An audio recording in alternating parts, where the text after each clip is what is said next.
So I've been doing paleo for the past year. Pretty strict, intermittent fasting, carb backloading. But I'm finding that if I'm not super strict, if I fall off even just a little bit, that I'm less resilient than I used to be. So especially to alcohol or eating a little bit later at night or, having a cheat day. I see the effects a lot more readily, kind of across the board. And I was kind of curious what could explain that, because the more specific I get, the more strict I get, the more or less resilient I get, rather. Some of us call that the clean windshield effect. Yeah. When the cleaner your body is, the more you're noticing the things that compromise it. And if you're driving along in your car and it's all caked up with mud and another piece of mud hits the windshield, you don't really notice it. Once you clear that off and a piece of mud hits the windshield, you notice it. Yeah. Clear physical markers, like body temp, for instance. When I was eating poorly, I never had a problem. Now I fall off just a little bit and I see it kind of immediately. See what immediately? Increased body fat. So Oh. a couple days off, and I'll see Yeah. fat response like actual tangible. Yeah, that could be, and Terry just said it, it could be inflammatory. The way I always explain that to my patients, you could actually eat a bowl of rat poisoning if you started really small, right? So you could sensitize yourself to it. So if you started your whole life eating all these inflammatory products, as you develop over your life, you become more and more tolerant of these things that your body would ordinarily be intolerant to. But once you clean that up, and then if you tried to eat a bowl of rat poisoning again, you would die, right? Because your body's actually just cleaner, and it's more responsive to things that it was always responsive to before you sort of started poisoning yourself.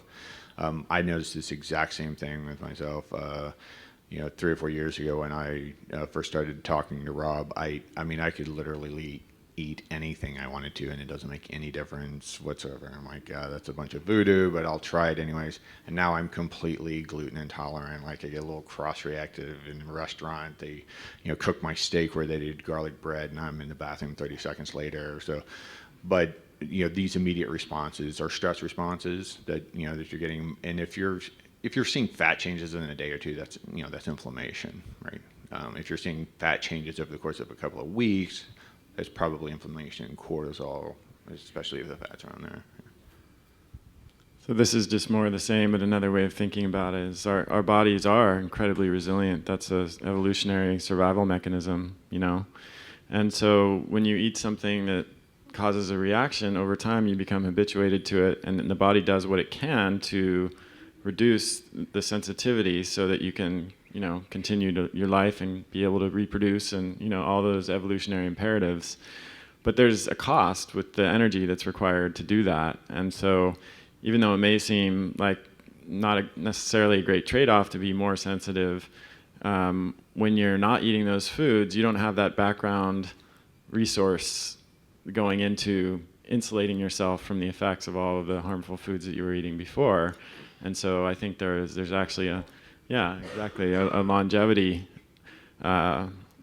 benefit there, because you're before, if your body's kind of like metaphorically constantly like this on guard, and now you're able to just sort of relax.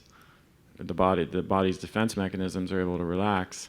You have your guard down when you introduce a food like that, and it's like so. You got to figure out what's most important to you in that. And I don't necessarily think there's a right decision or a wrong decision, but are you prioritizing resilience and your ability to eat all those foods and have more flexibility and all of that, or are you prioritizing optimal health and longevity?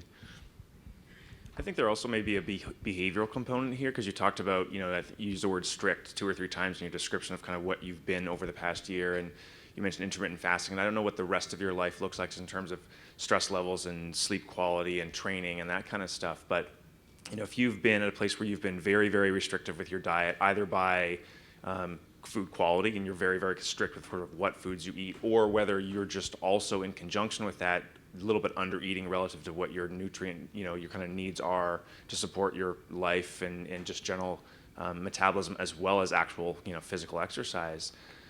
There's a piece there that, especially if you're doing the intermittent fasting, especially if you're not getting really great quality sleep or enough sleep, especially if you have other considerable stress inputs, you may just have this situation of a total stress load that's just kind of beating your body down a little bit.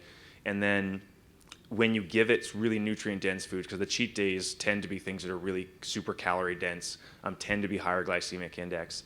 And those are things that your body's going to be really super stoked about if you're underfed and under considerable stress over time. And so just simply dumping in some of those high calorie, kind of concentrated foods, maybe a piece there too, where it's just a like stress response where you're just underfed, and maybe even just like titrating up the amount of food you're eating from really nutrient dense choices, and or potentially giving yourself a break from intermittent fasting and look at all the other stress inputs in your life may actually relieve some of that overall stress input.